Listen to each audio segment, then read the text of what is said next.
You got the promotion. You hit your fitness goal. You finally bought that new thing you've been wanting for months. You check the box, and then you wait for that big wave of satisfaction to wash over you. But it doesn't really come, does it? Or if it does, it's fleeting, gone by tomorrow. Why does that happen? It's what I call the satisfaction gap, and it's a trap so many of us fall into. We're chasing the wrong target. We've been taught that satisfaction is a destination, a finish line you cross after some huge achievement. But what if we've got it all wrong? What if true, lasting life satisfaction isn't a finish line at all? What if it's about the quality of the path you're walking every single day? Today, we're going to explore 3 unusual but incredibly powerful ways to feel happier right now by closing that gap. Our first strategy is to embrace the profound power of good enough.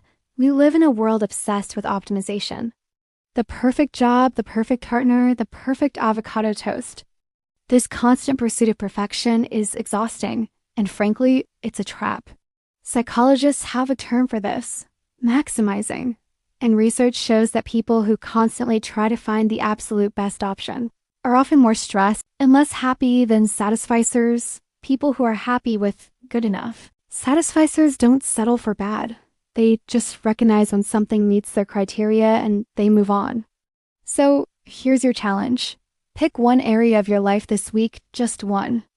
Maybe it's what you make for dinner, what you watch on TV, or what you wear to work, and deliberately make a good enough choice. Don't spend an hour researching reviews. Don't second-guess yourself into a spiral.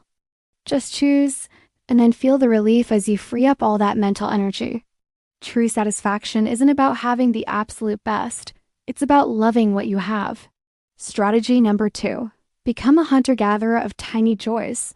Our brains are wired to notice big, loud, flashy pleasures, a tropical vacation, a huge party, a major purchase. But the real fabric of our day-to-day satisfaction is woven from thousands of tiny, quiet threads that we often overlook. This strategy is all about active appreciation. It's about noticing the warmth of the sun on your skin for just 3 seconds as you walk to your car. It's truly tasting that first amazing bite of your favorite food. It's that incredible feeling of your head finally hitting the pillow when you're exhausted. Your brain is a novelty detector. It's designed to filter out the familiar. So when you actively seek out and savor these little micro moments, you are literally retraining your brain to recognize that your life is already full of good things. You stop waiting for one big happiness event to arrive, and you start collecting small, fulfilling satisfactions all day long. The final, and I think most powerful strategy is to craft your satisfaction story. Think about it. Right now, you might be measuring your life by society's default scorecard. How much money do you make? What's your job title? How many likes did your last post get? But what if you threw that scorecard out and wrote your own? What if you took a moment to define what satisfaction truly means to you? Is it about making progress, even if it's slow? Is it about learning something new?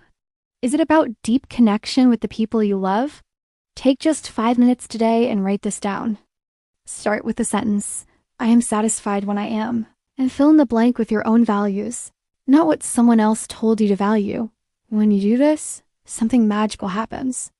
You stop comparing your behind-the-scenes reality with everyone else's curated highlight reel. You become the author of your own fulfillment. A bad day isn't a total failure anymore. It's just one complicated page in a longer story that you are actually proud to be writing. So there you have it. 3 powerful shifts in perspective.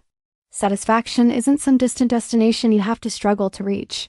It's a daily practice, a skill you can cultivate. Embrace good enough, hunt for tiny joys, and craft your own satisfaction story. Your mission, if you choose to accept it, is to try just one of these this week. Don't try to change your whole life overnight. Just try one and notice the shift. Notice how it feels. Because a truly satisfying life isn't found in the grand finale. It's found in all the small, beautiful, and meaningful moments in between. Thank you so much for watching.